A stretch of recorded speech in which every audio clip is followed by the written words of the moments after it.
Human reproductive system, देखो ये दोनों डायग्राम्स है, दोनों पे ऐसे ऐसे टिक स्टार जो भी बनाने हैं तुम्हारे को उस पे सर फोड़ देना अपना, ये पेपर में आएगा 100% आएगा, तुम्हें पास करवाने की गारंटी मेरी है, बस तुम इसको पढ़ के जाना। तो हम लोग बात करने वाले हैं आज ह्यूमन रिप्रोडक्टिव सिस्टम के अंदर मेल रिप्रोडक्टिव सिस्टम के बारे में।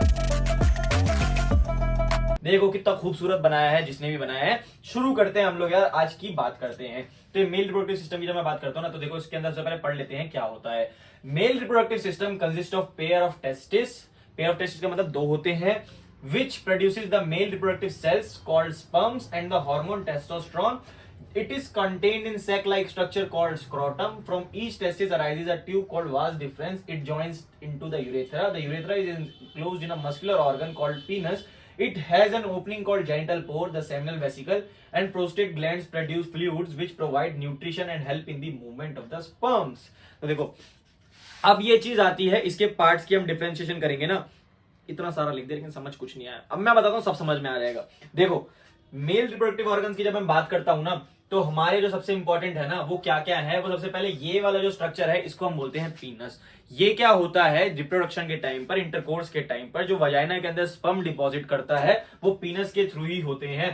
पीनस के बाद तुम एक चीज नोटिस करना, हमारी जो सबसे इंपॉर्टेंट चीज है वो है ये वाला जो नीचे स्ट्रक्चर दिख रहा है ना, ये वाला अंदर वाला नहीं, ये जो बाहर वाला स्ट्रक्चर है इसको हम बोलते हैं स्क्रोटम सैक। क्वेश्चन आता है पेपर के अंदर अगर आ गया कि जो स्क्रोटम्स होते हैं बॉडी के बाहर होते हैं अंदर होते हैं, तो अंदर मत लिख के आ जाना, बाहर लंग्स नहीं होते तुम्हारे, बाहर स्क्रोटम्स ही होते हैं ना। हाँ बिल्कुल सही। तो ये जो स्क्रोटम होते हैं ये बॉडी के बाहर ही क्यों होते हैं, देखो हमारी बॉडी का जो टेम्परेचर होता है ना उसे 2.5 जो डिग्री होता है टेम्परेचर, वो लोअर चाहिए होता है हमारे प्रोडक्शन ऑफ किसको, स्पर्म्स को।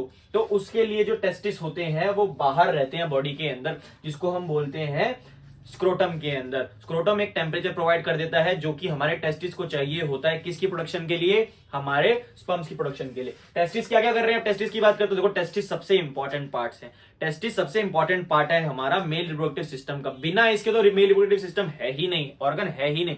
टेस्टिस क्या करते हैं, दो चीजें करते हैं। पहले नंबर पे प्रोडक्शन करते हैं किसकी, हार्मोन्स की। हमने टेस्टोस्टेरोन पढ़ा था लाइफ प्रोसेस के अंदर, अगर देखा है कंट्रोल कोऑर्डिनेशन के अंदर जो होता है हमारा, टेस्टिस क्या प्रोड्यूस करते हैं, टेस्टोस्टेरोन प्रोड्यूस करते थे।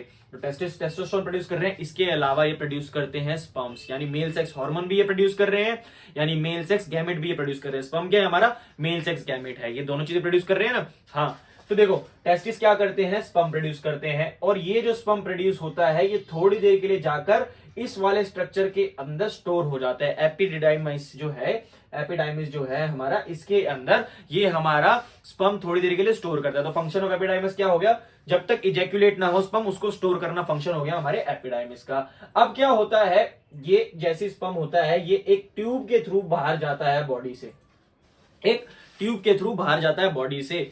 तो ये ट्यूब जो होती है जो मेरे स्पर्म को एक पैसेज प्रोवाइड करती है पीनस तक, वो होती है हमारी वास डिफरेंस। जो हमारी जो ट्यूब है जो मेरे स्पर्म को एक पाथवे प्रोवाइड कर रही है वो कौन सी है, मेरी वास डिफरेंस। अब ये आगे तक जाएगी। इसके बाद क्या होता है ना, जैसे देखो ब्लैडर क्या होता है, ब्लैडर यूरिन भी स्टोर करता है, स्पर्म में कोई इसका लेना देना नहीं है। ठीक, जैसे ही वास डिफरेंस जो है हमारे उसके थ्रू ऊपर जाएगी ऊपर जाएगी ऊपर जाएगी ऊपर जाएगी, तो यहाँ पर दो ग्लैंड्स हैं हमारे।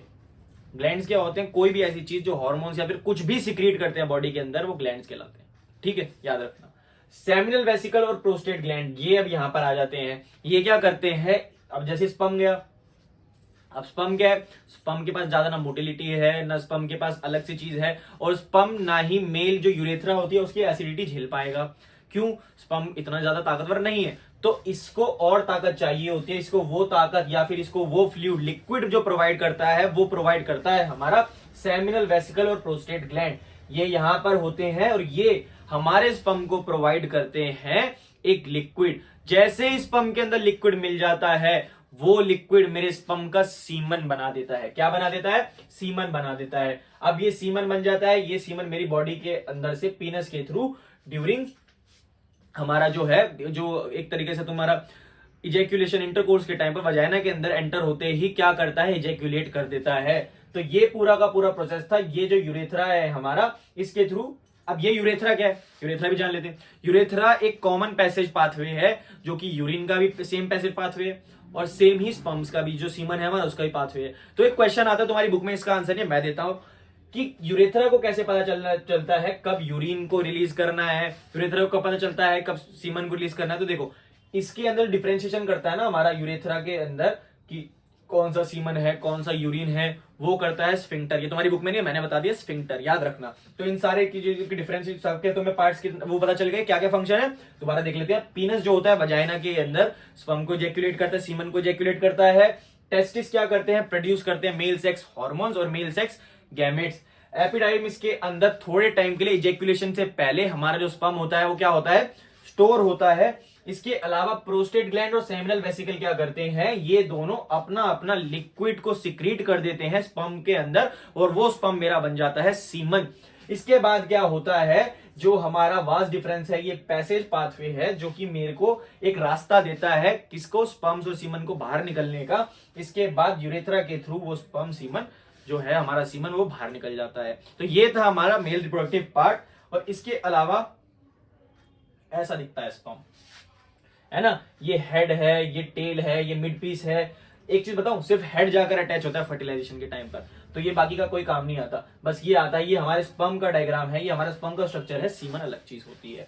तो आ गया सीमन क्या है हमारा, जब भी स्पर्म अपने लिक्विड सिक्रीशन के साथ जो कि प्रोस्टेट ग्लैंड और सेमिनल वेसिकल ने उसके अंदर मिलाया है उसके साथ मिल जाता है, तब क्या होता है, तब बन जाता है हमारा ये सीमन। तो आ गया समझ, मेल रिप्रोडक्टिव सिस्टम समझ में आया पक्का, कसम खाओ आ गया। चलो आगे चलते हैं हम लोग। अब हम लोग आगे चलेंगे तो आता है हमारा फीमेल रिप्रोडक्टिव सिस्टम, इसको समझ लेते हैं। तो फीमेल रिप्रोडक्टिव सिस्टम क्या है, दो पेयर ऑफ मतलब दो ओवरीज हैं इसके पास, दिख रही है ना, दो ओवरीज हैं which produces the female reproductive cells called ova और eggs and the hormone estrogen. Ovaries क्या कर रही है, प्रोड्यूस कर रही है, हमारे में टेस्टिस कर रहा था ना, मेल्स में टेस्टिस कर रहा था ना, ऐसी फीमेल्स में जो ओवरीज हैं वो प्रोड्यूस कर रही है हार्मोन्स और सेक्स गैमेट्स। हार्मोन्स कौन से थे, एस्ट्रोजन, और जो सेक्स गैमेट्स हैं वो कौन से हैं, ओवा या फिर एग्स। ठीक है, इनका थोड़ा कॉम्प्लिकेटेड है, ध्यान से समझना वरना भूल जाओ। Above the ovaries are tubes called oviducts और fallopian tube। ओवरीज के ऊपर एक ट्यूब्स होती है, एक पैसेज होता है जिसको हम फैलोपियन ट्यूब्स या ओविडक्ट्स कहते हैं। ये जो ओविडक्ट्स होती है ये एक बैग लाइक स्ट्रक्चर बनाती है जिसको हम कहते हैं यूट्रस। यूट्रस की एक ओपनिंग होती है जिसको हम वजाइना कहते हैं। आओ समझते हैं इस पार्ट को भी ना, समझ नहीं आएगा वरना। दिख रहा है ना, ये पार्ट दिख रहा है। चलो सबसे पहले हम लोगों को समझना है कि इसके अंदर देखो ये जो पार्ट है ये ओपनिंग है, इसको हम बोलते हैं वजाइना। जो मेल पीनस मैंने बताया था ना वजाइना में एंटर करते हैं, ये यहीं पे एंटर होता है, ये यहीं पर एंटर होता है। और यहीं पर जो स्पर्म सेल्स होते हैं, जो सीमन होता है वो यहीं पर वजाइना के पास आकर क्या कर देता है, डिस्चार्ज कर देता है, इजैक्युलेट कर देता है। ठीक है भैया, इजैक्युलेट हो जाएगा वजाइना के अंदर आकर। सर्विक्स क्या कर रहा है, सर्विक्स तुम्हारे को देख रहे हो एक तरीके का बांट रहा है, किस किस को बांट रहा है, वजाइना को और यूट्रस को। ये पूरा यूट्रस है, ये पूरा यूट्रस है। तो सर्विक्स क्या काम कर रहा है, सर्विक्स क्या कर रहा है, डिवाइड कर रहा है वजाइना को और यूट्रस को। फंक्शन समझ में आया। वजाइना क्या कर रहा है, जो मेल पेनिस एंटर करता है वो कहां एंटर करता है, वजाइना के अंदर एंटर करता है, यानी ओपनिंग हो गई हमारी वजाइना। सर्विक्स क्या कर रहा है, बांट रहा है, सर्विक्स डिवाइड कर रहा है किसको, हमारे वजाइना को और यूट्रस को। यूट्रस का मेन रोल होता है, यूट्रस का रोल हम बाद में डिफाइन करेंगे। जो जितनी भी बेबी की जाइगोट की नरिशमेंट होती है ना, वो यूट्रस के अंदर ही होती है। हम लोगों ने बचपन से एक चीज बोली, हमारी मम्मियां क्या बोलती है हमारे को, हमने तुम्हें अपने पेट में रखा। पेट में नहीं रखा, पेट में क्या होता है, एसिड होता है, एसिड होता है, बहुत सारी अलग अलग चीजें होती हैं, तो हम तो मर जाते हैं। तो हमारे को ओवरीज के अंदर यूट्रस में रखा गया। हम यूट्रस में पहले यहां पर इस वाले पार्ट के अंदर, तो यूट्रस मेन रोल करता है हमारा। ये कैसे बनता है, ये जो हमारी है ना ये फैलोपियन ट्यूब्स, हमने पढ़ा ना यहाँ पर,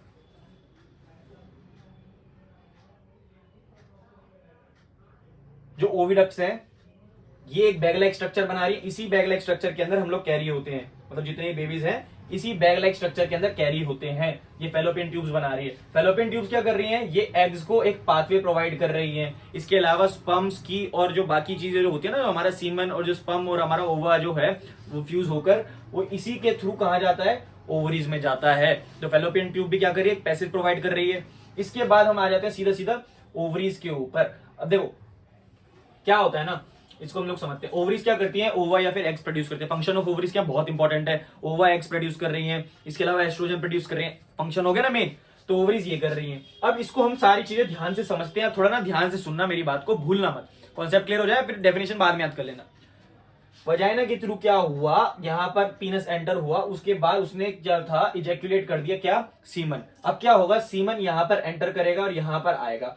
हमें पता है ओवरी क्या करती है, ओवरी क्या करती है, ओवा या एग को जो होता है वो रिलीज करती है हर मंथ।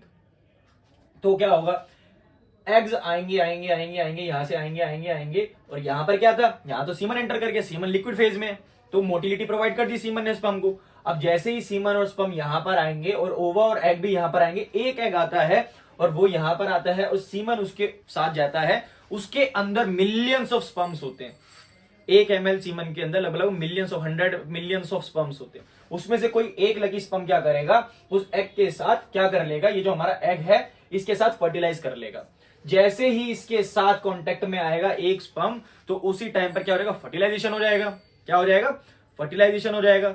जैसे ही फर्टिलाइजेशन हो जाएगा, यहां पर फर्टिलाइजेशन हुआ और ये घूमता घूमता घूमता जो फर्टिलाइज हमारा एग होगा, जो स्पर्म्स के साथ मिल चुका, जो स्पर्म के साथ मिल चुका, सॉरी स्पर्म्स नहीं, स्पर्म के साथ मिल चुका है, वो फर्टिलाइज होकर कहां जाएगा, यहां से यहां जाएगा, यहां जाएगा, यहां जाएगा और यहां पर आ जाएगा। और जैसे ही वो यहां पर फ्यूज हो जाएगा, फिर वो दोबारा वापस आता है और यहां पर फॉर्मेशन कर लेता है किसकी, जाइगोट की। किसकी फॉर्मेशन कर लेता है, जाइगोट की फॉर्मेशन कर लेता है। और वो जाइगोट थोड़े टाइम बाद क्या बन जाएगा, वो जाइगोट थोड़े टाइम बाद एम्ब्रियो बन जाएगा, और एम्ब्रियो से क्या बन जाएगा, फीटस बन जाएगा। फीटस से क्या बन जाएगा, एक पूरा का पूरा ऑफस्प्रिंग बन जाएगा। तो ये पूरा प्रोसेस ऐसा होता है।